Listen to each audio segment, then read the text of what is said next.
Prabhat. I'm feeling great.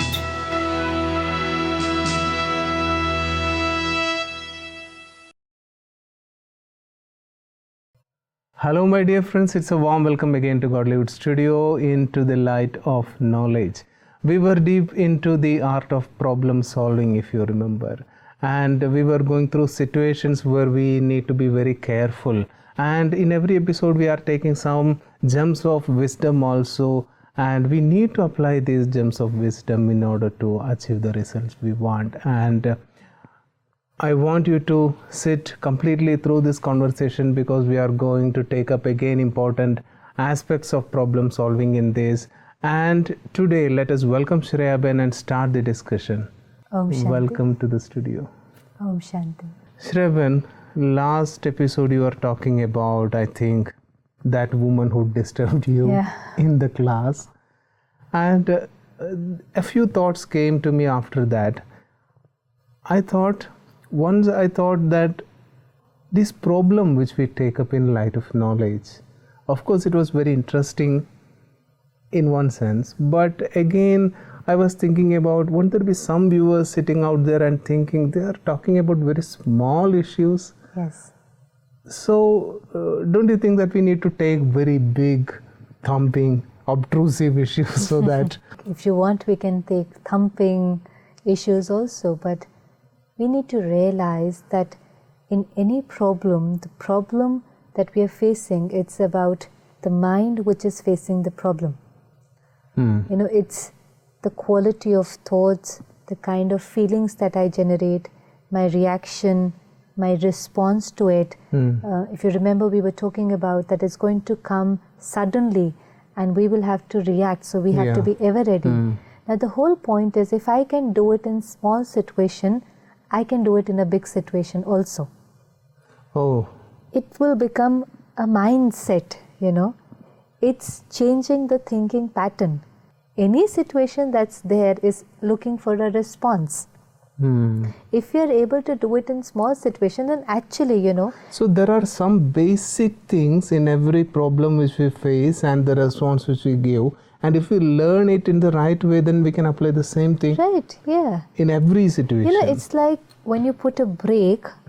So the art of putting the brake is same if it's a crowded street or if you are on a hill or if you are anywhere. The art of putting the brake is same.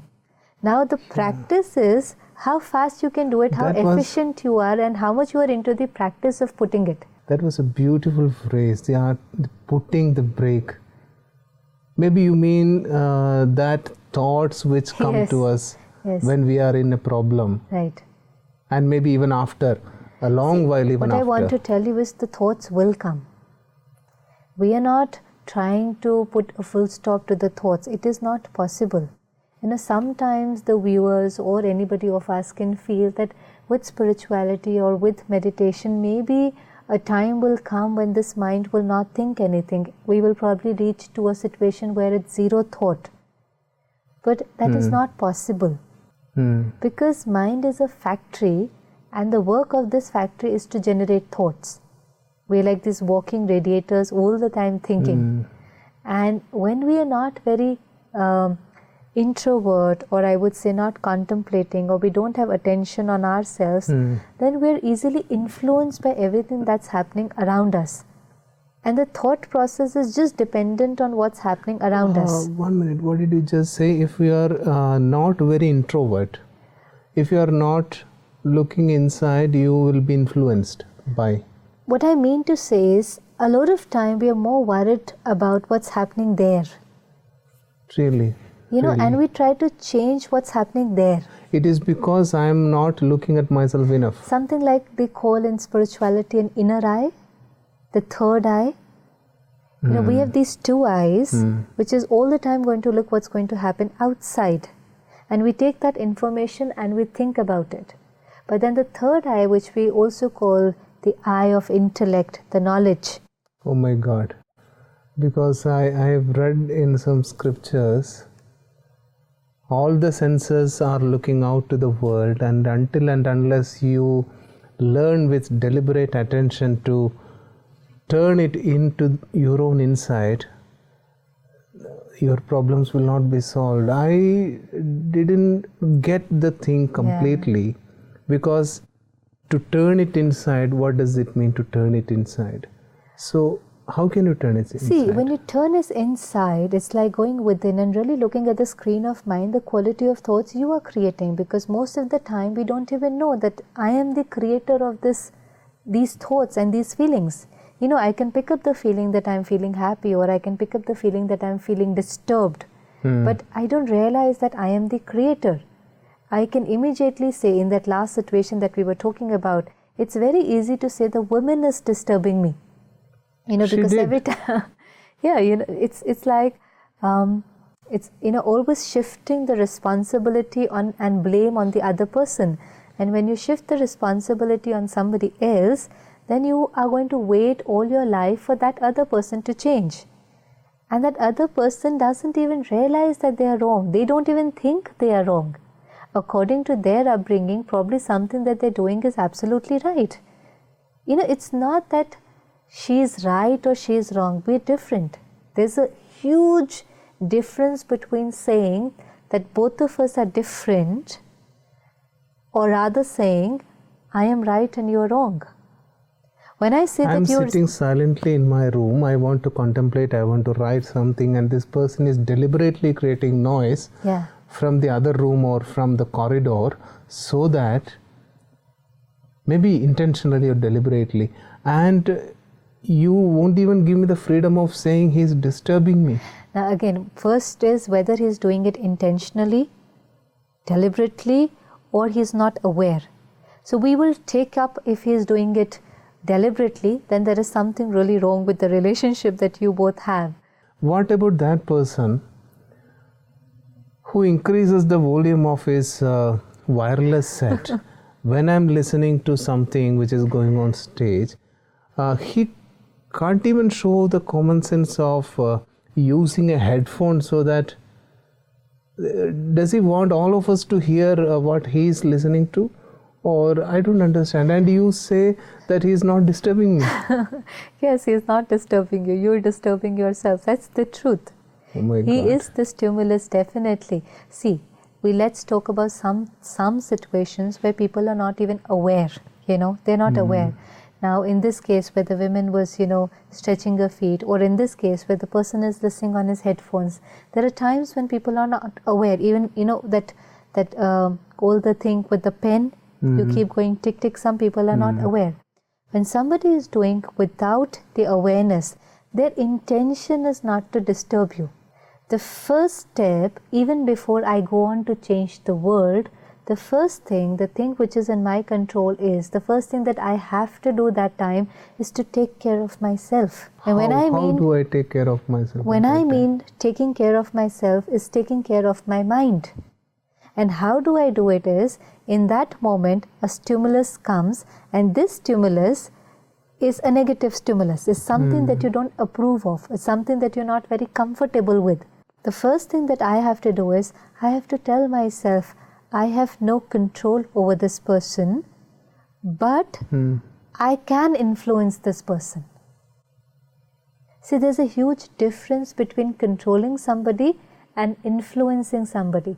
Which do you think sounds better? Even when you hear two words, one is controlling somebody and one is influencing somebody. Aren't they one and the same? No. The difference is, when you control somebody, it's like internally you want them to behave in your way. So you create the thoughts. No, Shreya, when I don't want them to behave my way, I just want them to behave in the pattern, in the set pattern which the world has already recognized. When you are in a group, you behave like this. Which pattern is something that is recognized? If you want to listen to a translation, please use headphones so that you don't disturb those people who are sitting around. And who thinks that this is right? It is you who think right from your perspective. We will have to understand this, that what you think is right may not be right for the other person. If you think that this is the way to sit in the class, somebody might think it's okay to put your another 2 feet on another chair and sit in the class because they have a problem. For example, let's take another thing. it's a decorum, or we can say it's something that we should follow, that when we are in a class or in a conference, we should switch off our phone. Do you agree with it? Of course. Of course. Now we will say this is something that is universally agreed and it has to be followed. But every conference, every class, in every situation like this, we have someone whose mobile just rings like that, and we are distracted. And there could be multiple reasons for their mobile ringing. One of the reasons is they probably have forgotten it. Have you never forgotten anything in your life? I do forget a lot. That's why I said sometimes we are not aware. It's not our intention. There is a difference. There are times when I'm doing it deliberately. There are times I'm not even aware. Maybe I just entered the conference in the last minute. I just came, I took my seat. I was so all over the place. I just forgot to switch it off. There could be another reason. I don't know how to switch it off. There's third possibility. I am a doctor. I can't switch it off because I have people in ICU. At least you can keep it on vibrate. Yes, he can. He can. But it could be something, he might miss it on vibrator. He thinks I will pick up on the first call. There are 3 patients in ICU. I need to, keep it on. I need to be very aware of it. I'm going to pick it up on the first beep. There's somebody who is probably getting a very, very urgent call and they need to keep it on. There could be multiple reasons. I'm not saying it is right. All I'm trying to say is that people can have different perspectives. We don't know what is their story. I agreed with what you are saying. Let us come back again to this lady who is putting her feet on your chair, or this person who is listening to his translation and disturbing everyone in the process. I am also disturbed. Yes. So how can I go about and make my own mind? We are not going to become passive. Spirituality is not making us passive. It's not saying not do anything. It's telling you that before you try to change the other person, you take care of yourself. But that is what I was asking you. I want something definite. Do you want me to say that? Do you want me to think in this way? Okay, let us see how far you will disturb me. Go on and doing it. No, we don't do that. What we do is we kind of create a thought in my mind which is not going to irritate me. See what happens within our minds. Now, when somebody is doing something unintentionally, it's not their intentions, they're not even aware of it. Now, I can either create a thought that probably they don't know, I'm just going to tell them. But sometimes we don't do this. What we think is, what kind of person is he? I mean, doesn't he know that he's supposed to switch off his phone? Doesn't he realize that he's sitting in a conference? So we start from creating negative thoughts about his action, and then we go to the person. And this conference and the topic which is being talked about is very important to me. He might have come just to pass his time. One after the other, after the other. So I am being judgmental, I am being critical, and both judgment and criticism are actually unseen violence. Because you are shooting. Just a minute. I need a bit time to digest that. Yeah. It's the fact, because you may not be saying anything, but every time you think, it's an arrow that goes from you to the other person. And if you're thinking negative. You said judgment and? Criticism. You're being critical about the person, You're not only judging his actions, by now you've reached to the person also, You will reach to his upbringing, and sometimes you will see, oh, he's a Gujarati. Gujaratis are always like that. Oh, he's this one, he's always. So, you go on to his labels, to his upbringing, to his, not only the action, but everything about him. And you said violence. Oh my God. What is violence? Violence is when I experience pain. We think violence is when I am violent physically. When I am violent physically, you will experience pain, right? That's what violence is. Yes. I hit you and you experience pain. Now I am creating negative thought, and in the process, 2 people are getting hurt. Who are the 2 people? Who is the first person who gets hurt? Me, who is sending out the thoughts. The arrow is going from me to you, but the arrow is going to create that hurt first in me. And then it's going to reach you and it's going to create the same amount of hurt to you. Now what has happened? We haven't said anything. Oh my God, but again, judging and criticizing is violence. It is violence. It's unseen violence. It is affecting my relationship with myself and with you. Because in the process, I have lost my peace. I can justify that you are the stimulus, but I still have a choice. If I don't create those 3-4 negative thoughts, and I just create, it's okay, maybe he forgot, maybe there's an emergency, let me just go up to him and tell him nicely. I can think this also, but I'm not doing that. I'm expecting that people have to behave my way. And expectation is the shortest way to the destiny of pain. Because you're not accepting the people as they are, you are expecting from them. So you're moving towards the destiny of pain. The moment you accept it, okay, this is something which, and when we're saying accepting, we don't mean that it is right. It may not be right, but we're just accepting it for the moment so that this is fine, this is okay. Okay, then I accept.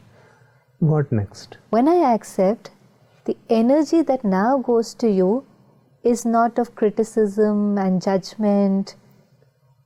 Because even before I speak to but you... But still I think I should tell him. We will tell him.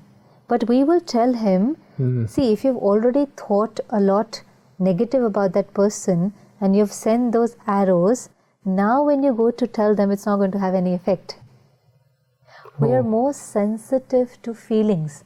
Have you ever experienced in your life that there's somebody standing in front of you talking very nicely to you, but deep down you know that it's just the words, they don't really mean it? Yeah, really. Have you ever experienced that kind of feeling where... And the more dangerous thing is sometimes I find myself doing it. Yeah, you see? What do you think will reach the people faster? Because I want to meet every now and then. I have some work with him, he has some work with me to get things done. We have to be in that give and take relationship, but there is no relationship actually.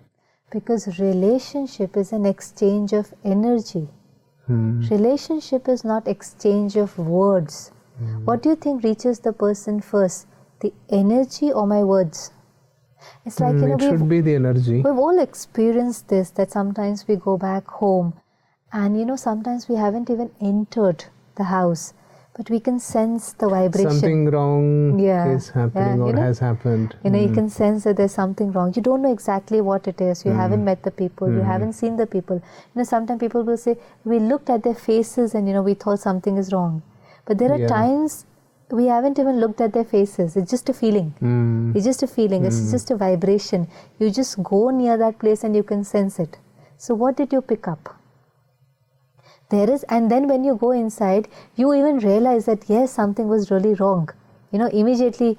Sometimes even when you get a phone call, a thought comes to you. This phone call is not for a very good reason.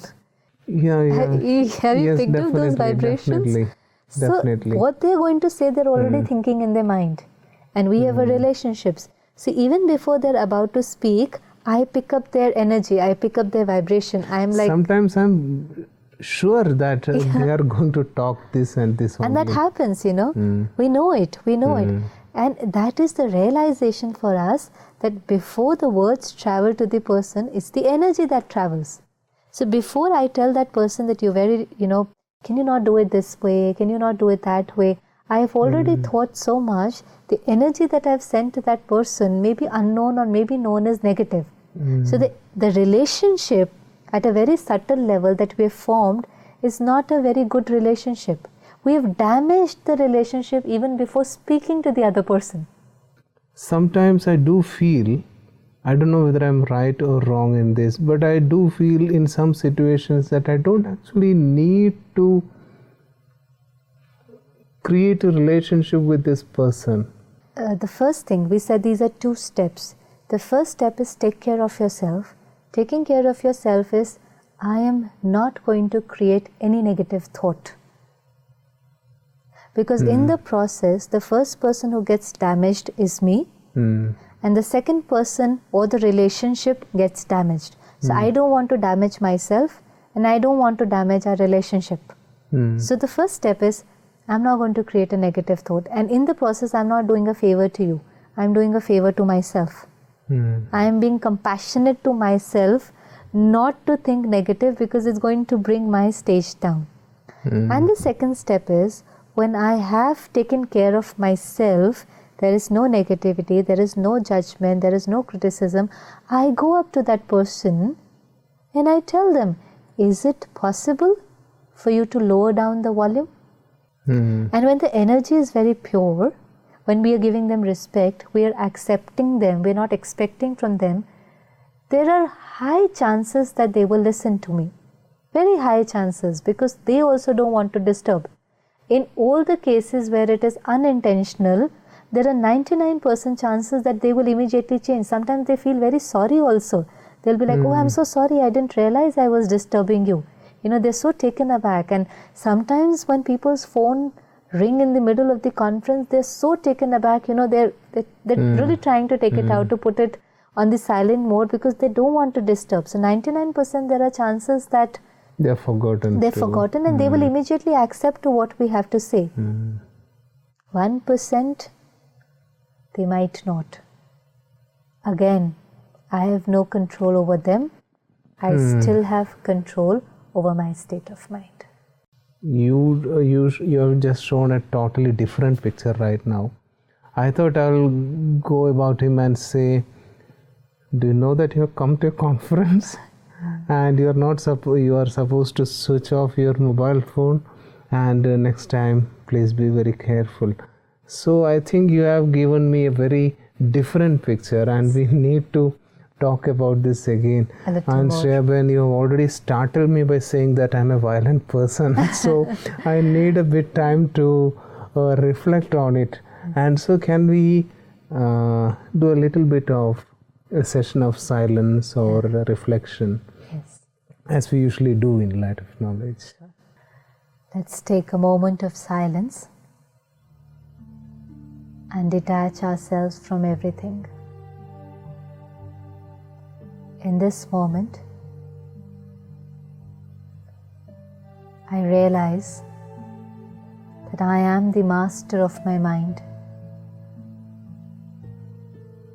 There is so much happening outside. Now I have realized that I can't control other people and situations. I know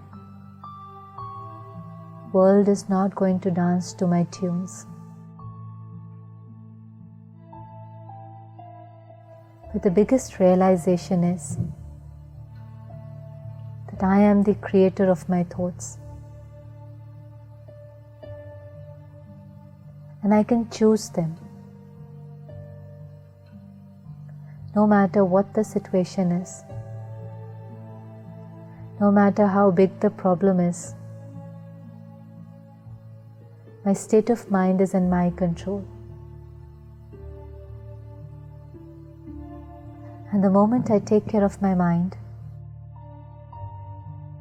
I start radiating the most beautiful energy. And automatically, my relationship starts to improve.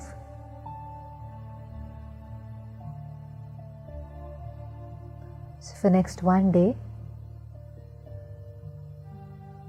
let me consciously take care of my mind. I won't allow a single negative thought. My mind is a sacred space. It's like a temple. And I need to keep it pure and clean. Om Shanti. Thanks a lot for that meditation, and I think we need to take even more time because it was so soothing, and I was thinking about trying to take those things which you said and trying to imbibe the essence of it. And I think I can even improve doing that in the coming episode. Yes. I think our audience also might have enjoyed this session of meditation. Thanks a lot for giving this wonderful experience. Om Shanti. So dear friends, that is all for today, and there is more coming up in the coming episodes of Light of Knowledge. So stay tuned to Light of Knowledge, stay tuned to PMTV, and let us probe this art of problem solving into even more higher levels, where we find out what are those exact problems which make us stuck where we are, which is not allowing us to go forward smoothly in the journey of life. And as usual, any questions, any suggestions, if you have, you can always contact us on our phone number or just send an email. Thanks for watching.